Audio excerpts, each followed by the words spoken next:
سلام دوستان، به کانال یوتیوب ما خیلی خوش اومدید. امروز قراره با ریپل که یکی از خفن‌ترین ارزهای دیجیتال دنیاست آشنا بشیم. اگه دنبال یک راه خیلی سریع و ارزون برای انتقال پول هستین، این ویدیو رو حتما تا آخر تماشا کنید.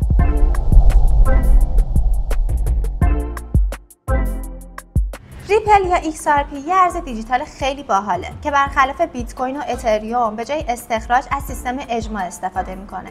این یعنی تراکنش‌ها بین 3 تا 5 ثانیه اتفاق میفته و کارمزدشون هم فقط چند سنته. شرکت ریپل لبز با فناوری دفتر کل توزیع شده هزینه‌های انتقال پول سنتی رو خیلی آورده پایین و امنیت حساب‌ها رو حسابی بالا برده و این باعث شده که اکثر بانک‌های بزرگ دنیا عاشق ریپل بشن. حالا بازار در مورد ریپل چی میگه؟ تا به امروز ریپل با ارزش بازاری 28.67 میلیارد دلار رتبه 7 کریپتو رو داره.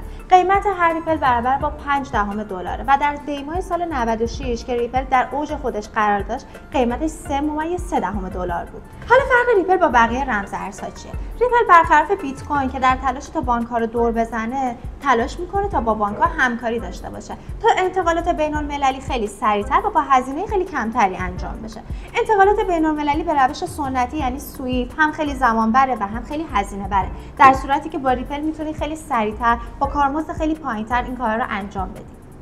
حالا مزایای ریپل چیه؟ تراکنش‌ها خیلی سریع و ارزون اتفاق میفتن، انرژی مصرف نمیشه چون نیازی به استخراج نداره و بانک‌ها از ریپل برای انتقالات بین‌المللی در سطح جهانی استفاده میکنه.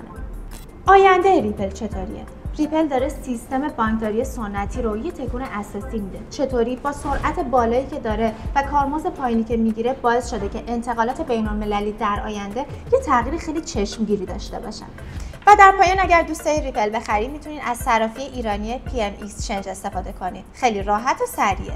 حالا اگه ویدیومو دوست داشتین لایک یادتون نره، ما رو حتما سابسکرایب کنین و زنگوله رو فعال کنین تا ویدیوهای بعدی ما رو از دست ندید. تا ویدیو بعدی، خدا نگهدار.